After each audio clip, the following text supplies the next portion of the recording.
So this is a nice one, and one where we end off on hopefully a positive note, because Samir, when we look at the Global Biodiversity Framework, what impact does businesses have across the different industries? Thanks, Leanne. Yeah, great to see you again. I must apologize because I've heard that this panel is what's standing between you guys and free beers. So yeah, exactly. There's Heineken outside. And remember, everybody, 95% water. That's all I'm saying. But you better, we'll talk about that later. Yeah. But I think let's go back a step. And what is the Global Biodiversity Framework? It's probably something that not everyone is familiar with. And what it is really it's the biodiversity crisis is equivalent to the Paris Agreement for climate change. So we all know how the Paris Agreement has filtered into sustainability strategies, and the Global Biodiversity Framework is a framework that falls under the Convention for Biological Diversity that was passed in 2022. It is South Africa is a signatory to this international convention, and it is this vast, wide-ranging framework that is meant to address the biodiversity loss crisis and try to, I guess, turn around this the crisis that we're facing. So you asked the question, how does it influence business? And how these things generally work is, they are agreed to at an international scale, and then they start to filter down to local scales. Firstly, governments have an obligation to take their international these international conventions and domesticate them through their local policies, through their local legislation into their own countries. Yeah. But corporates, financial institutions, NGOs, everyone will start to look at these international conventions and say, okay, this is now, we've agreed to this. This is happening, guys. We need to all get behind it. We need to try to embed these targets, these strategies into our local businesses, into our local practices.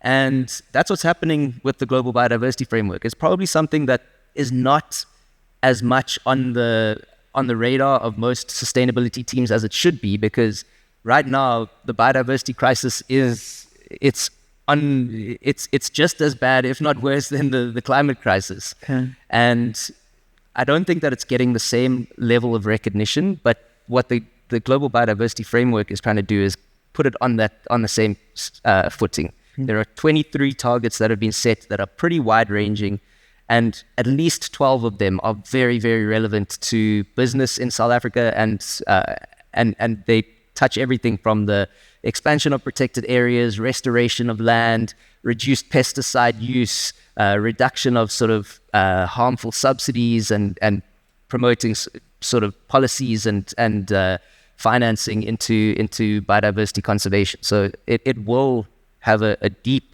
impact on the business, the business environment in South Africa. Without a shadow of a doubt. And I mean, Verushka, I'm going to make you pick up on this, because there are also risks in non-compliance with biodiversity-related regulations. And how can companies mitigate this as well?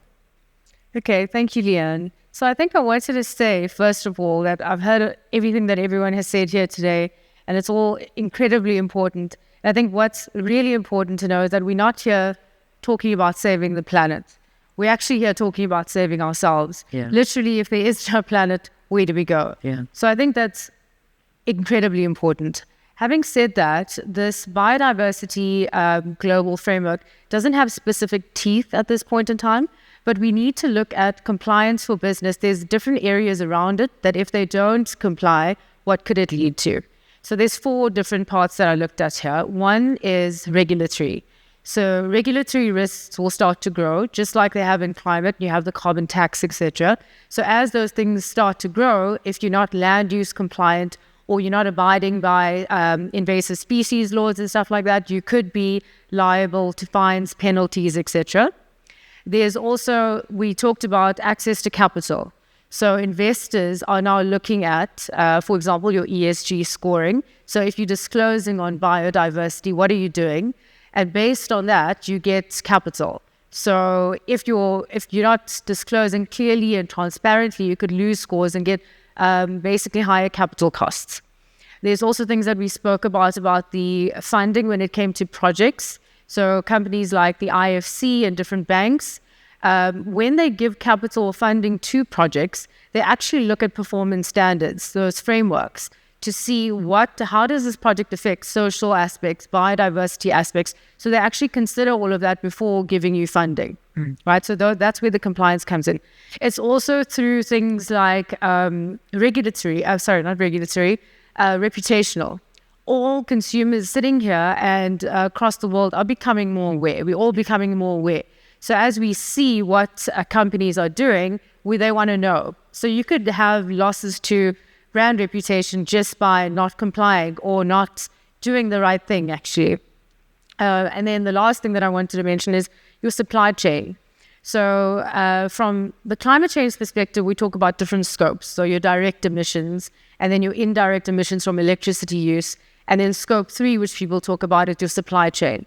Similarly, now when it comes to biodiversity, the products that manufacturers are using, mining companies are using, agriculture is using, comes from a large supply chain. You've got your upstream and downstream, but it's very much dependent on biodiversity of life, of land. So you have to look at the whole footprint, and that's how businesses are impacted. And it is. I mean, if you don't look at the whole footprint, you're in big trouble, because it just was a nice way to stop. We're not trying to save the planet. It's not that kind of airy-fairy thing. This is what we are dependent on right now to carry on. And so many industries are under threat. And if we don't look at that and carefully evaluate where we're going, I mean, we look at sort of fishing. The west of Africa, it's cost over $2 billion annually, which is a massive warning to South Africa that, if we don't look after our biodiversity, we're in trouble. Ecotourism, our biodiversity and tourism, these are big things. I know you're incredibly passionate about water, and these are things we need to take very, very seriously. So, yeah. If we look at businesses now, because we're trying to get the message out to businesses, how do they integrate this biodiversity consideration into their sustainable strategies while maintaining profitability? Yeah, look, I think the first thing to note is that this is a very emerging space. The Global Biodiversity Framework only came out in 2022, and it takes time for this to filter down. But what's important is that, the risks that biodiversity loss are facing are clear and evident for all of us to see. If you look at the World Economic Forum's sort of risk horizons and what they see as the potential risks coming up in a 2 and a 10-year horizon, most of them are related to nature, and many of them are related to biodiversity. So I think at this point, it makes really good business sense to start to integrate biodiversity into the way that you operate. So I think that the best thing to notice is that, you said, how do you do it and still maintain profitability? I think that the best performing companies are starting to realize that if you don't do this, it is going to affect your bottom line. It is going to affect your profitability. So it makes good business sense to start to integrate biodiversity into the way that you operate. And the best performing businesses are getting ahead of the curve. They're not waiting for government to come and say, hey, we're going to slap some regulations on you and you're going to have to comply. They're saying, this is the right thing to do. It makes business sense. It's going to help. It's going to unlock new opportunities for us. So let's get on this bandwagon and let's get ahead of the curve. Yeah. What about incentives? Because I think that would be important. Financial market incentives for businesses to transition into this kind of nature positive model. I don't know if anyone has any thoughts on that. Yeah. So what Samir was saying as well, the donkey and the carrot and the stick. So maybe before the stick comes along to hit the donkey, we have to look at the incentives. And one is, for example, with disclosing. So there's a lot of, it's like an alphabet soup when it comes to this field sometimes. There was the TCFD. Now we have the TNFD, which is the Task Force on Nature-Based Financial Disclosures. So when you actually disclose on these things, one of the incentives is that investors are kind of seeing this. It does lower your ESG ratings, so you get your capital cost lower. So those are the kind of incentives. But also I think that what is important to look at is, I think it was mentioned here, we are looking at a circular economy. It is important to be creative, actually, and to think about incentives like that. Maybe also because it's such a looking at your whole supply chain, how do you even as a business incentivize your consumers maybe to think about biodiversity in the stuff that you give them, and not just, I don't know, wait for governments to have that in. Yeah, absolutely. We got to be ahead of it. We've got to be thinking about these things. And that's all we've been discussing is I found that even though everything is a different subject or a different highlight, it's the same points that keep coming up all the time. And that circular economy seems to be the one that is resonating with everybody right now. But, if we look at some of the sectors that face perhaps the biggest challenges or the biggest issues in aligning with the Global Biodiversity Framework. Obviously, the first one that jumps into mind is mining, agriculture, things like that. I don't know if you've got any views on that, Samir. Yeah, absolutely. Obviously, the industries that have the highest sort of nature footprint are the ones that are going to come under the greatest scrutiny, whether that's forestry, agriculture, mining, fishing. And I think that's going to be the first place where the rubber hits the road. But, we all depend on a lot of those products irrespective of what sector you're in. So when you start looking beyond your immediate footprint and start looking at the scope 2, scope 3s, you realize that everyone has a nature footprint. But definitely, mining, agriculture, there's going to be a lot more scrutiny. There's going to be a lot more, I think, that there's going to be tighter sort of regulation around these things. But I think there's also going to be emerging opportunities in the space. I think that firstly, from a reputational perspective, it pays to position yourself as a sort of lead actor in the space.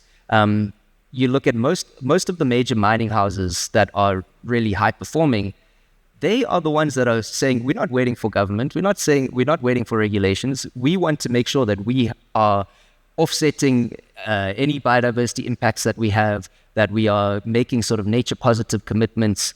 And I think that more and more we'll see companies doing that. They're going to start embarking on this nature positive journey where they're going to say, we don't want to be part of the problem, we want to be part of the solution. And that means that we want to have a greater positive impact on nature than a negative impact. And that requires, understanding the impacts that you have on nature, also understanding the risks that nature causes to your own business, and then starting to create strategies, starting to disclose the impacts that you have, and then start to set sort of targets that are science-based and well-informed of how you will start to address those risks and potentially have, put more positive onto the scale than the negative that you're causing. Yeah, very, very important. And then perhaps maybe global best practices that South African businesses can learn from.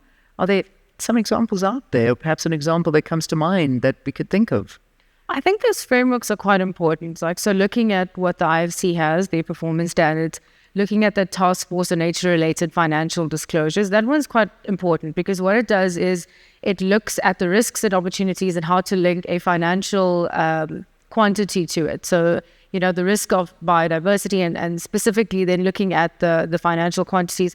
But I think what's also important that can happen globally is sometimes in this field, it can be a lot of doom and gloom. Like, okay, we have global warming, we have climate change, it's all going to end and it's really sad. Yeah. I think what's nice is that nature can restore itself as well. So that's a positive part of nature. It does have the ability to. The sad thing is, in terms of life and species, I think I saw that we were losing a species or 2 or 3 every hour, Sure. But the thing is, it can be restored. So even in sectors like mining, like you were saying, when you close a mine, there's opportunities for restoration and, sustaining ecosystems and things like that. There are those standards available that help them reach those best practices, follow that. And there are consultants out there that can help mines, for example, any business do that. I think another theme that's come across is collaboration. Like, we have to work together. There are the geniuses everywhere that know how to do this, and we can do it. Yeah, indeed. Mines, as long as they rehabilitate properly so that they're able to exactly to do that. But that's following the rules, I suppose. I'm going to ask you both to just leave us with a parting shot. Samir? I would say that firstly, this is an idea whose time has definitely come. It's past time that we treat biodiversity with the same seriousness as we do the climate crisis. And I think that there's very real steps that people can take to start to inculcate biodiversity into their strategies, into their performance targets. And I think that for me, what's most important is that this should not be seen as a drag on your business, that this is an opportunity. And it's a space where we're seeing huge opportunities emerge from the access to finance, impact investors. There's all sorts of sort of blended finance opportunities that are emerging, new ways of doing business, new opportunities in terms of positioning your brands. And I think that if we all get on board, we have to realize that biodiversity is not just or protecting biodiversity is not just the responsibility of government. It's not just the responsibility of the public or NGOs. It is everyone's responsibility, and we all have to pull together. And I think that this framework gives us a nice, a real rallying point around which we can do that. Amazing. Verushka, from you, final point. I think I'd like to say, I think one of the things that also came out of the Global Biodiversity Framework is looking at Indigenous communities and things like that. And I think it's very important for each and every one of us to really think about our personal impact on the planet and look at people that are living traditionally and living like one with the planet. How can each and every single one of us do that in our own lives? Yeah. Just think about that. Yeah, it is a good thing to think about. Both of you, thank you. Thank you so very much for talking to us on this final discussion that we've had on this wonderful conference. Thank you, guys.